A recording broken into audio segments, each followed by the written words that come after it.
So we've always been, popular everywhere. Saudi is no different. And again, people are people. It's, and cultures are cultures, and you have to respect that.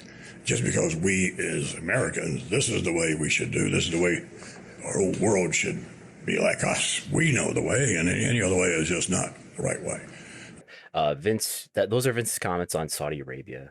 And I think he brings up some really interesting points there. Cultures are cultures, people are people, as Pat added, situations are situations. So it really puts to bed all of the criticisms that people like you, Chris Gull, have been raising time after time after time about Saudi Arabia being like this bad thing that they're doing when they're actually bringing the world together. And it has nothing to do with how much money the Saudi government is giving them.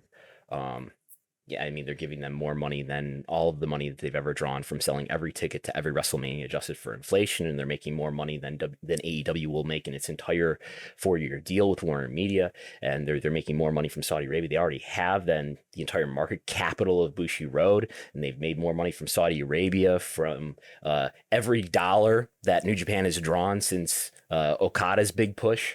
So, cultures are cultures, people are people. And it's got nothing to do with the money, right? It's all about WWE's moral beliefs.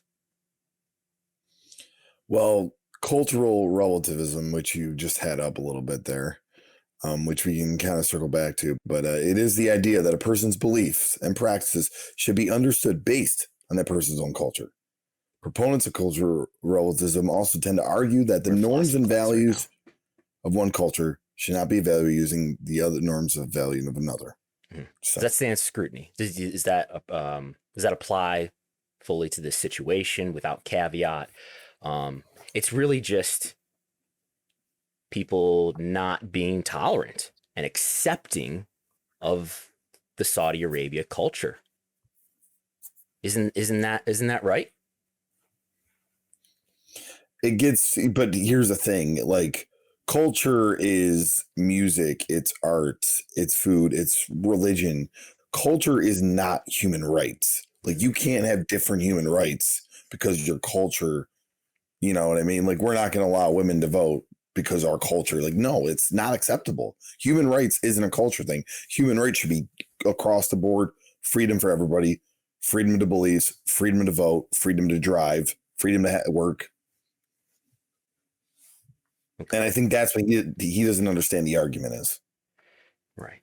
But all that money they're making, you have to respect that, right?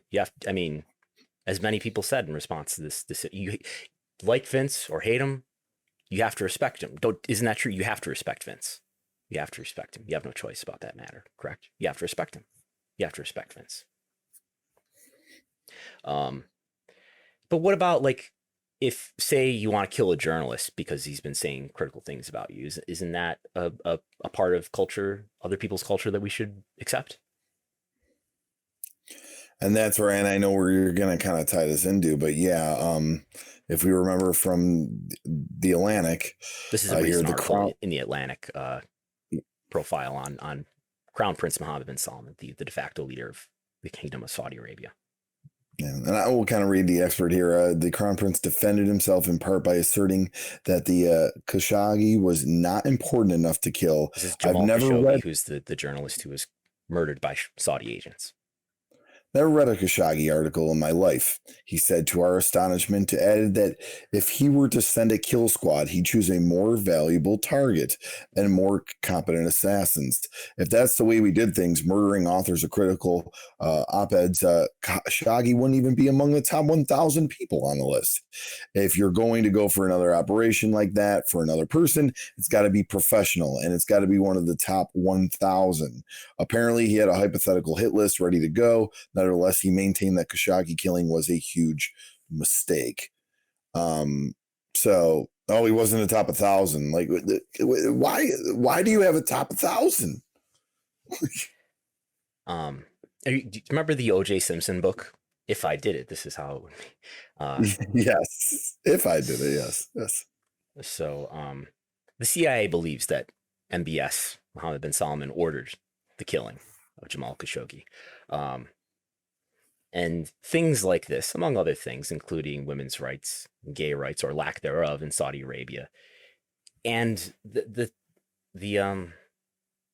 thing that W needs you to forget or not know or not care about, the thing that the Saudi government and MBS need you to not know, not care about, is that it's the government that's funding this. This is not just, as Pat McAfee makes it sound, that, oh, we're just going over there and bringing the world together.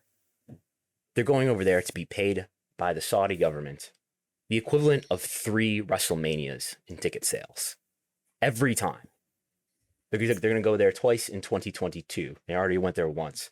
They'll make $100 million in revenue. That's 6 WrestleManias in ticket sales. So it's incredibly huge money, and it's not from the fans there. Nobody's saying anything about Saudi people, average citizens here. We're talking about the government that imposes human rights violations both on its people and on in situations like in the blockade of humanitarian aid in Yemen, and went out of their way to lure a journalist who is critical of their government to a Saudi consulate in Turkey so he could be killed and dismembered. That's what's happening. And, Pat McAfee's not going to bring that up to his boss.